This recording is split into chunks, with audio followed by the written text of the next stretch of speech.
morning. I'm Douglas Kruger, professional motivational speaker and author. We've been talking about the power of thought and how you can use your thinking to get ahead in life.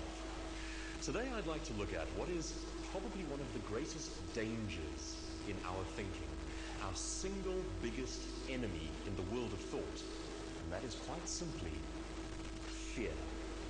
Today we're going to discuss fear and how that can hold you back, and I'd like to give you some practical ideas about how you can overcome fear. Fear comes in all shapes and sizes. We have the obvious ones. We are scared of sharks, of heights, of guns, of violence, of all manner of things. But you know what seems to be the most common and pervasive human fear? It's the fear of being laughed at. It's the fear of being rejected. In other words, it's the fear of what other people think of us.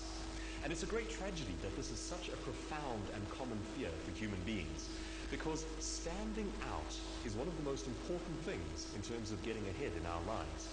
If we don't have the courage to try things, to experiment, to go out into the world and to strive, to stand out, we never get anywhere.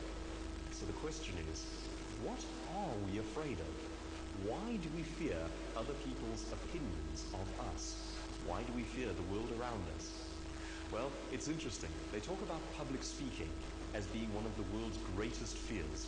They say that after death, public speaking is the next biggest fear. And that's an incredible thing. And yet, what's really interesting is the people who are willing to speak in public, the people who are willing to stand up and lead, the people who are willing to go out and represent themselves in the world, tend to be much more successful in just about everything, whether it's their dating life, whether it's their social life, their business life, their entrepreneurial life. Standing up and representing yourself is a profound and powerful human skill. Here's a simple little technique that I'd like to give you. I'd like you to imagine yourself standing in the center of 3 concentric circles. You're in the middle one. Now the middle one represents your comfort zone. That's the place where you feel safe. In other words, it's the life that you live every day that doesn't stretch you, doesn't grow you, doesn't require anything from you. It's the easy life. That's your comfort zone. We need to try and get out of that to the next level, into the next circle, and that's the growth zone. The growth zone is that place where we push ourselves a little bit. We try a little bit more. We have a bit more courage than we've ever shown in the past. Here's what I don't want you to do.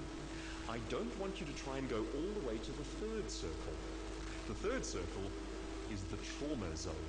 That's too much too soon. Here's what tends to happen, and once again, let's take public speaking as an example. You might have a shy child, and the parents want to expand that child's comfort zone. But rather than giving them a small thing that gets them to circle number 2, they push them all the way to number 3. And the child is so terrified by what they've had to do that they never try again. No, we want small victories. So it might be, if you're a shy person, work on talking to someone new. If you've never spoken in public before, do a small speech. Put your hand up in a business meeting. Volunteer, put your name forward. What I'd like you to think about is not that you are doing a small victory, but that you are changing the culture of your own thinking. That's very important. A shy person will tend to look at one small thing that they can't do and say, oh well, I couldn't manage that. But the sad part is, it's actually the culture of their thinking. Then there's the next thing they can't do, and the next thing, and the next thing. And eventually they discover that people are getting ahead of them just because they've been more courageous. I don't want that to happen to you. I want you to take small risks that help you to expand your comfort zone until you get to the point where you're comfortable taking bigger ones. Is your thinking holding you back? Do you think from a place of fear? You don't have to. Please visit my website for more, www.douglaskruger.co.za. We'll chat again next week.